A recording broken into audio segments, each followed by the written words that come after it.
ದರ್ಶನ್ 6 ತಿಂಗಳ ಸೆರೆವಾಸಕ್ಕೆ ಸಿಗುತ್ತಾ ಇವತ್ತು ಮುಕ್ತಿ. ಬೇಲ್ ಸಿಗುತ್ತಾ ಇಲ್ವಾ? ಇವತ್ತು ಶುಭನಾ ಅಶುಭನಾ ಕಾದು ನೋಡಬೇಕಾಗುತ್ತೆ. ರೇಣುಕಾಸ್ವಾಮಿ ಹತ್ಯೆ ಮಾಡಿದಂತಹ ಆರೋಪಿ ದಾಸನಿಗೆ ಬೇಲ್ ಟೆನ್ಷನ್ ಈಗ. ದರ್ಶನ್ 6 ತಿಂಗಳ ಸೆರೆವಾಸಕ್ಕೆ ಸಿಗುತ್ತಾ ಮುಕ್ತಿ?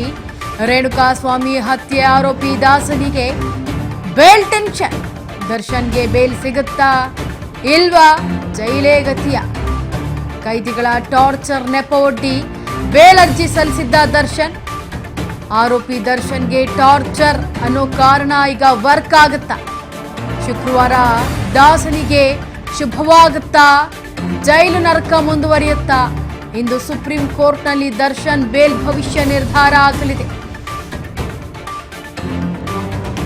6 ತಿಂಗಳಿಂದ ಸೆರೆವಾಸಕ್ಕೆ ಮುಕ್ತಿ ಸಿಗುತ್ತಾ ದರ್ಶನ್ಗೆ? ರೇಣುಕಾಸ್ವಾಮಿ ಹತ್ಯೆ ಪ್ರಕರಣದಲ್ಲಿ ಆರೋಪಿ ದರ್ಶನ್ಗೆ ಇವತ್ತು ಬೇಲ್ ಟೆನ್ಷನ್. ದರ್ಶನ್ಗೆ ಬೇಲ್ ಸಿಗುತ್ತಾ ಇಲ್ಲ ಜೈಲೇ ಗತಿಯಾಗುತ್ತಾ? ಕೈದಿಗಳ ಟಾರ್ಚರ್ ಕೊಡ್ತಾ ಇದ್ದಾರೆ ನನಗೆ, ನನ್ನ ಜೊತೆ ಇರುವಂತಹ ಸಹ ಕೈದಿಗಳು ಅಂತೇಳಿ ನೆಪವನ್ನ ಒಡ್ಡಿ ಬೇಲ್ ಅರ್ಜಿಯನ್ನ ಸಲ್ಲಿಸಿದಂತಹ ದರ್ಶನ್ಗೆ ಇವತ್ತು ಬೇಲ್ ಸಿಗುತ್ತಾ? ಆರೋಪಿ ದರ್ಶನ್ಗೆ ಟಾರ್ಚರ್ ಕೊಡ್ತಾ ಇದ್ರು ಅನ್ನೋ ಕಾರಣವನ್ನ ಕೊಟ್ಟಿರೋದು ಬೇಲ್ಗೆ. ಇದು ವರ್ಕ್ ಆಗುತ್ತಾ? ಬೇಲ್ ಸಿಗುತ್ತಾ ಇಲ್ವಾ? ಶುಕ್ರವಾರ ಇವತ್ತು ದಾಸನಿಗೆ ಇವತ್ತು ಶುಭವಾಗುತ್ತಾ? ಇಲ್ಲ ಅಂದ್ರೆ ಜೈಲು ನರಕನೇ ಮುಂದುವರಿಯುತ್ತಾ? ಸುಪ್ರೀಂ ಕೋರ್ಟ್ನಲ್ಲಿ ದರ್ಶನ್ ಬೇಲ್ ಭವಿಷ್ಯ ಇವತ್ತು ಜಾರಿಯಾಗಲಿದೆ. ಇವತ್ತು ದರ್ಶನ್ ಅಭಿಮಾನಿಗಳಿಗೂ ಕೂಡ ಅಷ್ಟೇ ಕಾತರತೆ ಇರುತ್ತೆ. ಸಹ ಕೈದಿಗಳ ಕಿರುಕುಳ, ಮಾನಸಿಕ ತೊಂದರೆ ಆಗ್ತಾ ಇದೆ ಸ್ವಾಮಿ. ಜೈಲಲ್ಲಿ ತಾರತಮ್ಯ, ನನ್ನ ಅಮಾನವೀಯವಾಗಿ ನಡೆಸ್ಕೊಳ್ತಾ ಇದ್ದಾರೆ. ಮನೆಯವರು ಬಂದಾಗ್ಲೂ ಕೂಡ ನನಗೆ ಜಾಸ್ತಿ ಮಾತನಾಡೋಕೆ ಬಿಡ್ತಾ ಇಲ್ಲ. ಮತ್ತಿಲ್ಲಿ ನಾನೊಬ್ಬ ನಟ ಸ್ವಾಮಿ, ವರ್ಷಕ್ಕೆ 2-3 ಚಿತ್ರಕ್ಕೆ ಡೇಟ್ ಕೊಡ್ತಿದ್ದೆ. ಹಿಂದೆ ಬೇಲಲ್ಲಿದ್ದಾಗ 3 ಚಿತ್ರಕ್ಕೆ ನಾನು ಸೈನ್ ಮಾಡಿದ್ದೆ. ಹಿಂಗೆ ಜೈಲಿನಲ್ಲಿ ಕುಳಿತಿದ್ರೆ ನನ್ನ ವೃತ್ತಿ ಬದುಕು ಮುಳುಗೋಗುತ್ತೆ ಸರ್. ಜೈಲುವಾಸ ವೃತ್ತಿ ಬದುಕಿಗೆ ಮಾರಕ ಅಂತ ದಾಸನ ಗೋಳಾಟ ನೋಡಿ. ಸಹ ಕೈದಿಗಳ ಕಿರುಕುಳ ನನಗೆ ಕೊಡ್ತಾ ಇದ್ದಾರೆ. ಸಹ ಕೈದಿಗಳು ಮಾನಸಿಕವಾಗಿ ನಾನು ತೊಂದರೆಯನ್ನ ಅನುಭವಿಸ್ತಾ ಇದ್ದೆ. ನನಗೆ ಮಾನಸಿಕವಾದಂತಹ ತೊಂದರೆ ಆಗ್ತಾ ಇದೆ ಸ್ವಾಮಿ. ಜೈಲಿನಲ್ಲಿ ನನಗೆ ತಾರತಮ್ಯ ಮಾಡ್ತಾ ಇದ್ದಾರೆ, ನನ್ನನ್ನ ಅಮಾನವೀಯವಾಗಿ ನಡೆಸ್ಕೊಳ್ತಾ ಇದ್ದಾರೆ. ಮನೆಯವರು ಬಂದಾಗ್ಲೂ ಕೂಡ ನನಗೆ ಜಾಸ್ತಿ ಮಾತನಾಡೋದಕ್ಕೆ ಬಿಡೋದಿಲ್ಲ. ವೃತ್ತಿಲಿ ನಾನೊಬ್ಬ ನಟ ಸ್ವಾಮಿ, ಆದರೆ ವರ್ಷಕ್ಕೆ ನಾನು 2-3 ಚಿತ್ರಕ್ಕೆ ಡೇಟನ್ನು ಕೊಡ್ತಾ ಇದ್ದೆ. ಹಿಂದೆ ಬೇಲಲ್ಲಿದ್ದಾಗಲೂ ಕೂಡ ನಾನು 3 ಚಿತ್ರಕ್ಕೆ ಸಹಿಯನ್ನು ಹಾಕಿದ್ದೆ ಸರ್. ಹಿಂಗೆ ಜೈಲಿನಲ್ಲಿ ನಾನು ಕುಳಿತಿದ್ರೆ ನನ್ನ ವೃತ್ತಿ ಬದುಕೆ ನನಗೆ ಮುಳುಗೋಗ್ಬಿಡುತ್ತೆ ನನ್ನ ವೃತ್ತಿ ಬದುಕು ಸರ್ ಅಂತೇಳಿ, ಜೊತೆಗೆ ಜೈಲುವಾಸ ವೃತ್ತಿ ಬದುಕಿಗೆ ನನಗೆ ಮಾರಕ ಹಾಕಿದೆ ಅಂತೇಳಿ ದಾಸನ ಗೋಳಾಟವನ್ನ ನೋಡೋದಾದ್ರೆ ದಯಮಾಡಿ ನನಗೆ ಬೇಲನ್ನ ಕೊಡಿ ಸ್ವಾಮಿ ಅಂತೇಳಿ ದಾಸ ಈಗ ಬೇಲ್ ಮೊರೆ ಹೋಗ್ತಾ ಇರೋದು. ದಾಸನ ಗೋಳಾಟ ನೋಡೋಕ್ಕಾಗ್ತಾ ಇಲ್ಲ. ದಯಮಾಡಿ ನನಗೆ ಬೇಲನ್ನ ಕೊಟ್ಬಿಡಿ ಸ್ವಾಮಿ ಅಂತೇಳಿ ಈಗ ಬೇಲ್ ಮೊರೆ ಹೋಗ್ತಾ ಇದ್ದಾರೆ ದಾಸ. ಬದುಕೆ ಮುಳುಗೋಗುತ್ತೆ ಸರ್. ಹಿಂಗೆ ಜೈಲಿನಲ್ಲಿ ನಾನು ಕೂಳ್ತಿದ್ರೆ ನನ್ನ ವೃತ್ತಿ ಬದುಕೆ ಮುಳುಗೋಗುತ್ತೆ, ಜೈಲುವಾಸ ವೃತ್ತಿ ಬದುಕಿಗೆ ನನಗೆ ಮಾರಕ ಆಗುತ್ತೆ ಅಂತೇಳಿ ದಾಸನ ಗೋಳಾಟ. ಹಿಂಗೆ ಜೈಲಿನಲ್ಲಿ ಕೂತ್ರೆ ನಾನು ಹೇಗೆ? ಈ ಹಿಂದೆ ನನಗೆ ಸಿಕ್ಕಿದಾಗ, ನಾನು ಬೇಲ್ ಮೇಲೆ ಹೊರಗಡೆ ಇದ್ದಾಗ ನಾನು 3 ಚಿತ್ರಕ್ಕೆ ಸಹಿ ಹಾಕಿದ್ದೀನಿ ಸರ್. ವರ್ಷಕ್ಕೆ ನಾನು 2-3 ಚಿತ್ರಕ್ಕೆ ನಾನು ಡೇಟ್ ಕೊಡ್ತಿದ್ದೆ. ಈಗ ವೃತ್ತಿಲಿ ನಾನೊಬ್ಬ ನಟ ಆಗಿರೋದ್ರಿಂದ ನನ್ನ ಮುಂದಿನ ಬದುಕು ಹೇಗೆ ಅಂತ ಈಗ ದಾಸ ಜೈಲಿನಲ್ಲಿ ಗೋಳಾಡ್ತಾ ಇದ್ದಾರೆ. ಮನೆಯವರು ಬಂದಾಗ್ಲೂ ಕೂಡ ನನಗೆ ಜಾಸ್ತಿ ಮಾತನಾಡೋಕೆ ಬಿಡ್ತಾ ಇಲ್ಲ. ಇಲ್ಲಿ ತುಂಬ ತೊಂದರೆ ಆಗ್ತಾ ಇದೆ. ಜೈಲಿನಲ್ಲಿ ನನಗೊಂಥರ ತಾರತಮ್ಯ ಮಾಡ್ತಾ ಇದ್ದಾರೆ, ನನ್ನನ್ನು ಅಮಾನವೀಯವಾಗಿ ನಡೆಸ್ಕೊಳ್ತಾ ಇದ್ದಾರೆ ಅಂತ ದರ್ಶನ್ ಗೋಳಾಟ. ಇಂದು ಸುಪ್ರೀಂಗೆ ವರದಿ ಸಲ್ಲಿಸಿರುವಂತಹ ಜೈಲು ಆಫೀಸರ್ಸ್ ದರ್ಶನ್ ಜೈಲಲ್ಲಿ ಹೇಗಿದ್ದಾರೆ ಅನ್ನೋದರ ಬಗ್ಗೆ ವರದಿಯನ್ನ ಸಲ್ಲಿಕೆ ಮಾಡಿದ್ದಾರೆ. ಸುಪ್ರೀಂ ಕೋರ್ಟ್ಗೆ ಅಫಿಡವಿಟ್ ಸಲ್ಲಿಕೆ ಮಾಡಲು ಸಿದ್ಧತೆ. ಜೈಲಲ್ಲಿ ಸಹ ಕೈದಿಗಳಿಂದ ದರ್ಶನ್ಗಿಲ್ಲಿ ಯಾವುದೇ ಸಮಸ್ಯೆ ಇಲ್ಲ. ಸಹ ಕೈದಿಗಳಿಂದ ನಿಂದನೆ, ಮೊದಲಿಕೆ ಮತ್ತೆ ಪ್ರಚೋದನೆ ಇದ್ಯಾವುದೂ ಇಲ್ಲ. ಅಸಲಿಗೆ ಸಹ ಕೈದಿಗಳ ಜೊತೆಗೆ ಆರೋಪಿ ದರ್ಶನ್ಗೆ ಯಾವುದೇ ರೀತಿ ತೊಂದರೆಯನ್ನು ಕೊಡ್ತಾ ಇಲ್ಲ. ಸಪರೇಟ್ ಕ್ವಾರಂಟೈನ್ ಸೆಲ್ನಲ್ಲಿ ಇಟ್ಟಿದ್ದೀವಿ ನಾವು. ಈ ಬಗ್ಗೆ ಸುಪ್ರೀಂಗೆ ವರದಿಯನ್ನು ನೀಡಲಿರುವಂತಹ ಕಾರಾಗೃಹ ಇಲಾಖೆ. ನೋಡಿ, ದರ್ಶನ್ ಅವರು ಬೇಲ್ ಅರ್ಜಿಗೆ ಕೊಟ್ಟಿರುವಂತಹ ಕಾರಣ, ಅದಕ್ಕೆ ಸಂಬಂಧಪಟ್ಟಂತೆ ಏನು ನನಗೆ ನಿಂದಿಸ್ತಾ ಇದ್ದಾರೆ, ನನಗೆ ಟಾರ್ಚರ್ ಕೊಡ್ತಾ ಇದ್ದಾರೆ, ಸಹ ಕೈದಿಗಳಿಂದ ನನಗೆ ತೊಂದರೆ ಆಗ್ತಾ ಇದೆ ಅಂತೇಳಿ ಬೇಲ್ಗೆ ಅರ್ಜಿಯನ್ನು ಹಾಕಿದ್ದಾರೆ ದರ್ಶನ್. ಅದಕ್ಕೆ ಸಂಬಂಧಪಟ್ಟಂತೆ ದರ್ಶನ್ ನೀಡಿರುವ ಕಾರಣಗಳಿಗೆ ಈಗ ಜೈಲಾಧಿಕಾರಿಗಳಿಂದ ಟಕ್ಕರ್ ಕೂಡ ಸಿಕ್ಕಿದೆ. ಇವತ್ತು ಸುಪ್ರೀಂಗೆ ವರದಿಯನ್ನು ಸಲ್ಲಿಸಲಿದ್ದಾರೆ ಜೈಲ್ ಆಫೀಸರ್ಸ್. ಏನು ಅಂತಂದ್ರೆ ದರ್ಶನ್ ಜೈಲಿನಲ್ಲಿ ಹೇಗಿದ್ದಾರೆ ಅನ್ನೋದನ್ನ ಈಗ ಸುಪ್ರೀಂ ಕೋರ್ಟ್ಗೆ ವರದಿಯನ್ನು ಸಲ್ಲಿಸೋದಕ್ಕೆ ಆಫೀಸರ್ಸು ಕೂಡ ಮುಂದಾಗಿದ್ದಾರೆ. ಯಾವ ರೀತಿಯಾಗಿ ದರ್ಶನ್ ಜೈಲಿನಲ್ಲಿ ಇದ್ದಾರೆ ಅನ್ನೋ ವರದಿ ಬಗ್ಗೆ ಇವತ್ತು ಸಲ್ಲಿಕೆ ಆಗುತ್ತೆ. ಸುಪ್ರೀಂ ಕೋರ್ಟ್ಗೆ ಅಫಿಡವಿಟ್ ಸಲ್ಲಿಕೆಯನ್ನ ಮಾಡಲು ಈಗ ಸಿದ್ಧತೆಯನ್ನ ಮಾಡಿಕೊಂಡಿದೆ. ಜೊತೆಗೆ ಜೈಲಿನಲ್ಲೂ ಸಹ ಕೈದಿಗಳಿಂದ ದರ್ಶನ್ಗೆ ಇಲ್ಲಿ ಯಾವುದೇ ಸಮಸ್ಯೆ ಆಗ್ತಾ ಇಲ್ಲ, ಸಹ ಕೈದಿಗಳಿಂದ ಯಾವುದೇ ನಿಂದನೆ ಆಗ್ತಾ ಇಲ್ಲ. ಮೊದಲಿಕೆ ಆಗಿರ್ಬೋದು ಅಥವಾ ಪ್ರಚೋದನೆ ಆಗಿರ್ಬೋದು, ಇದು ಯಾವುದೂ ಇಲ್ಲಿ ನಡೀತಾ ಇಲ್ಲ. ಅಸಲಿಗೆ ಸಹ ಕೈದಿಗಳ ಜೊತೆಗೆ ಆರೋಪಿ ದರ್ಶನ್ಗೆ ನಾವು ಇಟ್ಟೇ ಇಲ್ಲ. ನಾವಲ್ಲಿ ಸಪರೇಟ್ ಆಗಿ ಕ್ವಾರಂಟೈನ್ ಸೆಲ್ನಲ್ಲಿ ನಾವು ಇಟ್ಟಿರೋದು ಜೈಲಾಧಿಕಾರಿಗಳು. ಈಗ ಈ ಬಗ್ಗೆ ಸುಪ್ರೀಂಗೆ ವರದಿಯನ್ನು ಸಿದ್ಧತೆ ಮಾಡಿಕೊಂಡಿದ್ದಾರೆ. ಸುಪ್ರೀಂಗೆ ವರದಿಯನ್ನು ಕೊಡೋದಕ್ಕೆ ಎಲ್ಲ ರೀತಿಯ ರೆಡಿ ಮಾಡಿಕೊಂಡಿದ್ದಾರೆ. ಕಾರಾಗೃಹ ಇಲಾಖೆ ಈಗ ಸುಪ್ರೀಂಗೆ ವರದಿಯನ್ನ ನೀಡಲಿದೆ. ರಾಜ್ಯ ಗೃಹ ಇಲಾಖೆಗೆ ವರದಿಯನ್ನ ನೀಡಲಿರುವಂತಹ ಕಾರಾಗೃಹ ಇಲಾಖೆ ಈ ಬಗ್ಗೆ ಪರಿಶೀಲಿಸಿ ವರದಿ ನೀಡುವಂತೆ ಸೂಚಿಸಿದಂತಹ ಸುಪ್ರೀಂ ಎಲ್ಲ ಸಾಕ್ಷ್ಯಗಳೊಂದಿಗೆ ವರದಿಯನ್ನ ನೀಡಲಿರುವಂತಹ ಕಾರಾಗೃಹ ಇಲಾಖೆ ಸುಪ್ರೀಂ ಕೋರ್ಟ್ಗೆ ಅಫಿಡವಿಟ್ ಸಲ್ಲಿಕೆಯನ್ನು ಮಾಡಲು ಸಿದ್ಧತೆಯನ್ನು ಮಾಡಿಕೊಳ್ತಾ ಇದೆ. ಜೈಲಿನಲ್ಲಿ ಸಹ ಕೈದಿಗಳಿಂದ ದರ್ಶನ್ಗಿಲ್ಲಿ ಯಾವುದೇ ಸಮಸ್ಯೆ ಆಗ್ತಾ ಇಲ್ಲ, ಸಹ ಕೈದಿಗಳಿಂದ ನಿಂದನೆ ಕೂಡ ಆಗ್ತಾ ಇಲ್ಲ, ಯಾವುದೇ ಪ್ರಚೋದನೆ ಕೂಡ ಇಲ್ಲಿ ಆಗ್ತಾ ಇಲ್ಲ. ಅಸಲಿಗೆ ಸಹ ಕೈದಿಗಳ ಜೊತೆ ಆರೋಪಿ ದರ್ಶನ್ಗೆ ನಾವು ಟಚ್ಚೇ ಇಟ್ಟಿಲ್ಲ, ಸಪ್ರೇಟ್ ಆಗಿ ಕ್ವಾರಂಟೈನ್ ಸೆಲ್ನಲ್ಲಿ ನಾವು ಇಟ್ಟಿರೋದು ಅಂತೇಳಿ ಜೈಲಾಧಿಕಾರಿಗಳು ಈ ಬಗ್ಗೆ ಸುಪ್ರೀಂಗೆ ವರದಿ ಮುಖಾಂತರ ಸ್ಪಷ್ಟನೆ ಪಡಿಸೋದಕ್ಕೆ ಈಗ ಕಾರಾಗೃಹ ಇಲಾಖೆಯಲ್ಲಿ ರಾಜ್ಯ ಗೃಹ ಇಲಾಖೆಗೆ ವರದಿಯನ್ನು ನೀಡಲಿರುವಂತಹ ಕಾರಾಗೃಹ ಇಲಾಖೆ ಈಗ ಎಲ್ಲ ರೀತಿಯ ಸಿದ್ಧತೆಗಳನ್ನು ಮಾಡಿಕೊಂಡಿದೆ. ದರ್ಶನ್ ಕೊಟ್ಟಿರುವಂತಹ ಬೇಲ್ ಬೇಕಾಗಿರುವಂತಹ ಏನು ಇವಾಗ ನಂಗೆ ಟಾರ್ಚರ್ ಕೊಡ್ತಿದ್ದಾರೆ ಅಂತ ಹೇಳಿ ವರದಿಯನ್ನು ಕೊಟ್ಟಿದ್ದಾರೆ ದರ್ಶನ್ ಅವರು. ಬೇಲ್ ಬೇಕು ಇದಕ್ಕೆ ಅಂತೇಳಿ ಅದ್ರ ಮೇಲೆ ಬೇಲ್ ತಗೊಳ್ಳೋದಕ್ಕೆ ಒದ್ದಾಡ್ತಾ ಇದ್ದಾರೆ. ಅದಕ್ಕೆ ಸಂಬಂಧಪಟ್ಟಂತೆ ಕಾರಾಗೃಹ ಇಲಾಖೆಯವರು ಕೂಡ ಈಗ ಎಲ್ಲವನ್ನು ಸಿದ್ಧತೆ ಮಾಡ್ಕೊಳ್ತಾ ಇದ್ದಾರೆ. ದರ್ಶನ್ ಜೈಲಿನಲ್ಲಿ ಹೇಗಿದ್ರು ಅನ್ನೋದನ್ನು ಅಫಿಡವಿಟನ್ನು ಸಲ್ಲಿಕೆ ಮಾಡೋದಕ್ಕೆ ಎಲ್ಲ ರೀತಿಯ ಸಕಲ ಸಿದ್ಧತೆಗಳನ್ನು ಮಾಡ್ಕೊಳ್ತಾ ಇದ್ದಾರೆ. ಇನ್ನೇನು ಸುಪ್ರೀಂಗೆ ವರದಿಯನ್ನು ಸಲ್ಲಿಸ್ತಾರೆ.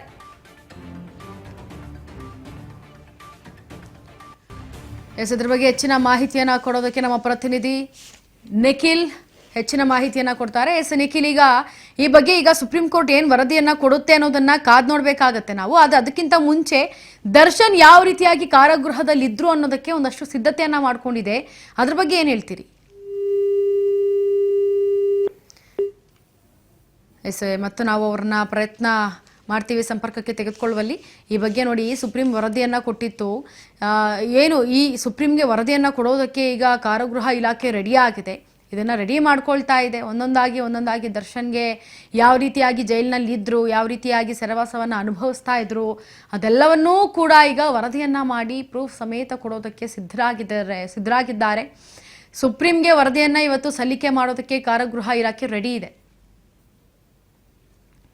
ಇದ್ರ ಬಗ್ಗೆ ಮತ್ತಷ್ಟು ಮಾಹಿತಿಯನ್ನು ಕೊಡೋದಕ್ಕೆ ದೆಹಲಿಯಿಂದ ನಮ್ಮ ಪ್ರತಿನಿಧಿ ನಿಖಿಲ್ ದೂರವಾಣಿ ಸಂಪರ್ಕದಲ್ಲಿ. ನಿಖಿಲ್, ಈಗ ಸುಪ್ರೀಂಗೆ ವರದಿಯನ್ನು ಕೊಡೋದಕ್ಕೆ ಜೈಲಾಧಿಕಾರಿಗಳು ಕೂಡ ಒಂದು ಕಡೆ ಸಿದ್ಧವನ್ನ ಮಾಡ್ಕೊಂಡಿದ್ದಾರೆ.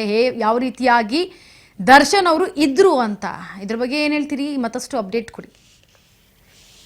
ಖಂಡಿತ ಇಂಚರ, ಇಲ್ಲಿ ಪ್ರಮುಖವಾಗಿ ಈಗಾಗಲೇ ದರ್ಶನ್ ಅವರು 2ನೇ ಬಾರಿ ಜಾಮೀನು ಅರ್ಜಿಯನ್ನ ಸುಪ್ರೀಂ ಕೋರ್ಟ್ಗೆ ಸಲ್ಲಿಸಿದ್ದಾರೆ. ಅಲ್ಲಿ ಪ್ರಮುಖವಾಗಿ ಕೆಲವೊಂದಷ್ಟು ಆರೋಪಗಳನ್ನ ಮನವಿಯನ್ನ ಕೂಡ ಮಾಡಿರುವಂತದ್ದು. ಅಂದ್ರೆ ಇಲ್ಲಿ ಜೈಲಿನಲ್ಲಿ ಇರುವಂತ ಸಂದರ್ಭದಲ್ಲಿ ನನಗೆ ಸಾಕಷ್ಟು ತೊಂದರೆ ಆಗ್ತಾ ಇದೆ, ಜೊತೆಗೆ ಸಹ ಕೈದಿಗಳು ನನಗೆ ಟಾರ್ಚರ್ ಅನ್ನ ಕೊಡ್ತಾ ಇದ್ದಾರೆ, ಅವರು ಸಾಕಷ್ಟು ಬೆದರಿಕೆ ಹಾಕುವಂತ ಕೆಲಸವನ್ನ ಮಾಡ್ತಾ ಇದ್ದಾರೆ ಅಂತ ಹೇಳಿ ನೇರವಾಗಿ ಆರೋಪವನ್ನ ಮಾಡಿ ಅವರ ವಕೀಲರ ಮೂಲಕವಾಗಿ ಮನವಿ ಸಲ್ಲಿಸುವಂತ ಕೆಲಸಗಳು ಕೂಡ ಆಗಿದೆ. ಈಗಾಗಲೇ ಕಳೆದ 4ನೇ ತಾರೀಕು ಕೂಡ ಇದ್ರ ಬಗ್ಗೆ ವಿಚಾರಣೆಯನ್ನ ಮಾಡಲಾಗಿತ್ತು. ಅಲ್ಲಿ ಆ ಒಂದು ಸಂದರ್ಭದಲ್ಲಿ ದರ್ಶನ್ ಪರ ವಕೀಲರು ಕೊಟ್ಟಿದ್ದಂತಹ ಹೇಳಿಕೆಯ ಆಧಾರದ ಮೇಲೆ ಈಗಾಗಲೇ ಸೂಚನೆಯನ್ನ ಕೂಡ ರಾಜ್ಯ ಗೃಹ ಇಲಾಖೆಗೆ ಸುಪ್ರೀಂ ಕೋರ್ಟ್ ಕೊಟ್ಟಿತ್ತು. ಅಂದ್ರೆ ಈ ದರ್ಶನ್ ಮಾಡಿರುವಂತಹ ಆರೋಪಗಳಿಗೆ ಸಂಬಂಧಪಟ್ಟಂತೆ ಯಾವ ಅಂಶಗಳಲ್ಲಿ ಇವರು ಉಲ್ಲೇಖವನ್ನ ಮಾಡಿದ್ದಾರೆ. ಜೊತೆಗೆ ಅವ್ರಿಗೆ ಆಗ್ತಿರುವಂತ ಸಮಸ್ಯೆಗಳ ಬಗ್ಗೆ ನಿಜಕ್ಕೂ ಆಗ್ತಿದ್ಯಾ ಅದನ್ನೆಲ್ಲ ವರದಿಯನ್ನ ಕೊಡಬೇಕು ಅಂತ ಹೇಳಿ ರಾಜ್ಯ ಗೃಹ ಇಲಾಖೆಗೆ ಸೂಚನೆಯನ್ನ ಸುಪ್ರೀಂ ಕೋರ್ಟ್ ಕೊಟ್ಟಿತ್ತು. ಹೀಗಾಗಿ ರಾಜ್ಯ ಗೃಹ ಇಲಾಖೆ ಇದೀಗ ಕಾರಾಗೃಹ ಇಲಾಖೆಗೆ ಕೆಲವೊಂದಷ್ಟು ಸೂಚನೆನ ಅಂದ್ರೆ ಡೈರೆಕ್ಷನ್ ಕೊಟ್ಟಿದೆ.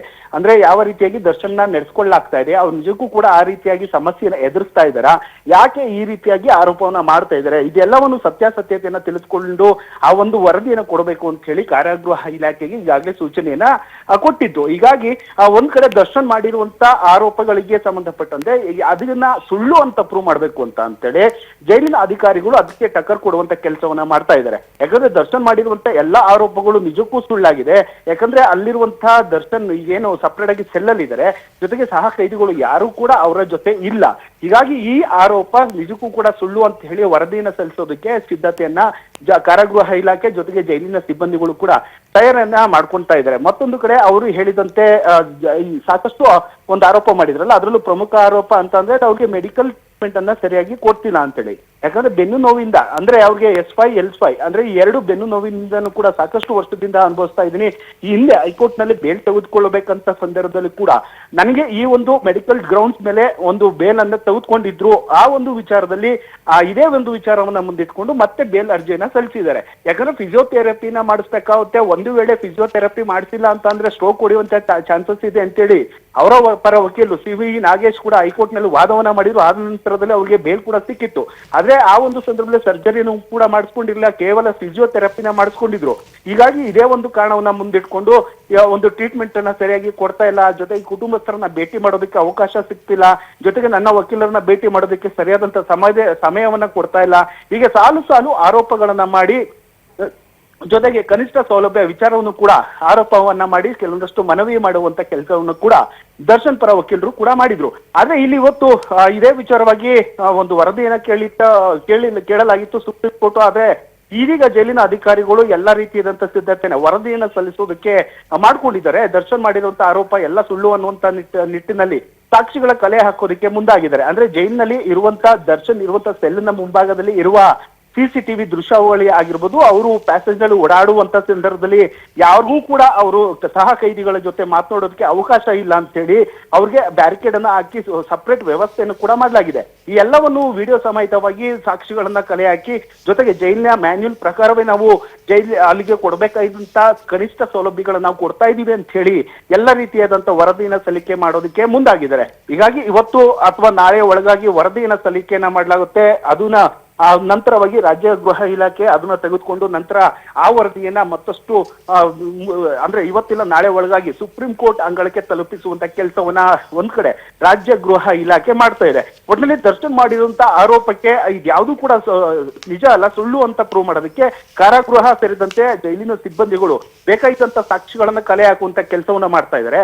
ಜೊತೆಗೆ ಇವತ್ತು ವಾದ ಪ್ರತಿವಾದ ಯಾವ ರೀತಿ ಆಗುತ್ತೆ, ಜೊತೆಗೆ ಇಲ್ಲಿ ದರ್ಶನಕ್ಕೆ ನಿಜಕ್ಕೂ ಕೂಡ ಜೈಲಿನಲ್ಲಿ ಇರುವಂತ ಸಂದರ್ಭದಲ್ಲಿ ಈ ರೀತಿಯಾಗಿ ಸಮಸ್ಯೆಗಳು ಕಾಡ್ತಾ ಇದೆಯಾ, ಈ ಎಲ್ಲವನ್ನು ಕೂಡ ಇದನ್ನ ಪೊಲೀಸರ ಪರ SPP ಆಗಿರುವಂತ ಪ್ರಸನ್ನ ಕುಮಾರ್ ಕೂಡ ವಾದವನ್ನ ಮಾಡ್ತಾರೆ. ಯಾವುದೇ ಕಾರಣಕ್ಕೂ ಆರೋಪಿಗೆ ಈ ಒಂದು ಬೇಲನ್ನ ಕೊಡಬಾರ್ದು ಅಂತೇಳಿ ಮನವಿನ ಮಾಡುವುದಕ್ಕೆ ಸಿದ್ಧತೆಯನ್ನ ಈಗಾಗಲೇ ಮಾಡ್ಕೊಂಡಿರುವಂತದ್ದು. ಸದ್ಯ ಇವತ್ತು ದರ್ಶನ್ಗೆ ಸಾಕಷ್ಟು ಟೆನ್ಷನ್ ಇದೆ. ಯಾಕಂದ್ರೆ ಕಳೆದ ಬಾರಿ ಕೂಡ ಸುಪ್ರೀಂ ಕೋರ್ಟ್ ಇಂದ ಜಾಮೀನು ಕೂಡ ಕ್ಯಾನ್ಸಲ್ ಆಗಿತ್ತು. ಅದೇ ರೀತಿಯಾಗಿ ಇವತ್ತು ಕೂಡ ಆಗಬಹುದಾ ಅಥವಾ ಮತ್ತೆ ಈ ಒಂದು ವಿಚಾರಣೆಯನ್ನ ಮುಂದಿನ ದಿನಾಂಕಕ್ಕೆ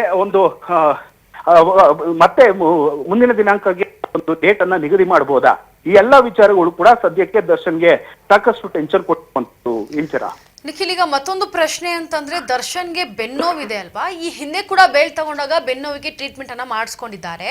ತದನಂತರ ಮತ್ತೆ ಜೈಲಿಗೆ ಬಂದ ಮೇಲೆ ಮತ್ತೆ ಸೆಂಟ್ರಲ್ ಯಾವತ್ತೂ ಆಸ್ಪತ್ರೆಗೆ ಹೋಗಿ ಅವರು ಚಿಕಿತ್ಸೆಯನ್ನ ಪಡ್ಕೊಳ್ಳೋದು ಆತರ ಏನು ಆಗೇ ಇಲ್ವಾ ಇಲ್ಲಿವರೆಗೂ? ಖಂಡಿತ ಅಂಚರ ಇಲ್ಲಿ, ಯಾಕಂದ್ರೆ ಹೈಕೋರ್ಟ್ ನಲ್ಲಿ ಇದೇ ಮೆಡಿಕಲ್ ಗ್ರೌಂಡ್ಸ್ ಅಂದ್ರೆ ಅವ್ರಿಗಿರುವಂತ ಬೆನ್ನಿನ ನೋವಿಗೆ ಸಮಸ್ಯೆಗೆ ಒಂದು ಸರ್ಜರಿಯನ್ನ ಮಾಡಿಸ್ಕೋಬೇಕು, ಅದಕ್ಕಾಗಿ ನನ್ಗೆ ಬೇಲನ್ನ ಕೊಡಬೇಕು ಅಂತ ಹೇಳಿ ಮನವಿಯನ್ನ ಮಾಡಿದ್ರು. ಒಂದ್ ಕಡೆ CV ನಾಗೇಶ್ ಕೂಡ ಪ್ರಬಲವಾದಂತ ವಾದವನ್ನ ಮಾಡಿದ್ರು.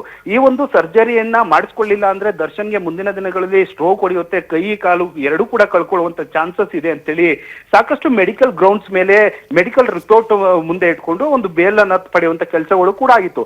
ಅದಾಗಿ ಬೇಲ್ ಪಡೆದು ಈಚೆ ಬಂದಂತ ದರ್ಶನ್ ಯಾವುದೇ ಒಂದು BGS ಆಸ್ಪತ್ರೆಗೆ ಹೋಗಿದ್ರು. ಅಲ್ಲಿ 1 ತಿಂಗಳ ಕಾಲ ಟ್ರೀಟ್ಮೆಂಟ್ ಅನ್ನ ತೆಗೆದುಕೊಂಡಿದ್ರು. ಕೇವಲ ಫಿಸಿಯೋಥೆರಪಿಯನ್ನ ಮಾಡಿಸ್ಕೊಂಡ್ರು, ಆದ್ರೆ ಸರ್ಜರಿಯನ್ನ ಮಾಡಿಸ್ಕೊಂಡಿರ್ಲಿಲ್ಲ. ಯಾಕಂದ್ರೆ ಸರ್ಜರಿಯನ್ನ ಮಾಡಿಸ್ಕೊಂಡಿದ್ರೆ ಆ ಒಂದು ಸಂದರ್ಭದಲ್ಲಿ ಅವ್ರಿಗೆ ಹೇಳಿದಂತ ಮೆಡಿಕಲ್ ಗ್ರೌಂಡ್ಸ್ಗೆ ಒಂದು ಅರ್ಥ ಇರ್ತಿತ್ತು. ಆದ್ರೆ ಕೇವಲ ಅಲ್ಲಿ ಫಿಸಿಯೋಥೆರಪಿನ ಮಾಡಿಸ್ಕೊಂಡು ಟ್ರೀಟ್ಮೆಂಟ್ ಅನ್ನ ತೆಗೆದುಕೊಂಡು ಬಂದ್ರು. ನಂತರ ಕೆಲವೊಂದಷ್ಟು ಫಿಲಂಗಳ ಶೂಟಿಂಗ್ ಅಂತ ಹೇಳಿ ಹೊರ ದೇಶಕ್ಕೂ ಹೋಗಿದ್ರು, ಅಲ್ಲಿ ಶೂಟಿಂಗ್ ನಲ್ಲಿ ಭಾಗಿಯಾಗಿದ್ರು. ಜೊತೆಗೆ ಈ ಒಂದು ಕೊಲೆ ಪ್ರಕರಣದಲ್ಲಿ ಸಾಕ್ಷಿಗಳನ್ನ ನುಡಿದಂತ ವ್ಯಕ್ತಿಗಳ ಜೊತೆ ಓಡಾಟವನ್ನ ಮಾಡಿದ್ರು. ಸಾಕಷ್ಟು ಆರೋಪಗಳನ್ನು ಕೂಡ ಅವರ ವಿರುದ್ಧವಾಗಿ ಕೇಳಿ ಬಂದಿತ್ತು. ಹೀಗಾಗಿ ಯಾವಾಗ ಈ ಒಂದು ವಿಚಾರವನ್ನ ಗಮನಿಸಿದಂತ ರಾಜ್ಯ ಸರ್ಕಾರ ಪ್ರಾಸಿಕ್ಯೂಷನ್ ಈ ಒಂದು ಪ್ರಕರಣವನ್ನ ಸುಪ್ರೀಂ ಕೋರ್ಟ್ ಅಂಗಳಕ್ಕೆ ತೆಗೆದುಕೊಂಡು ಹೋಗಿತ್ತು.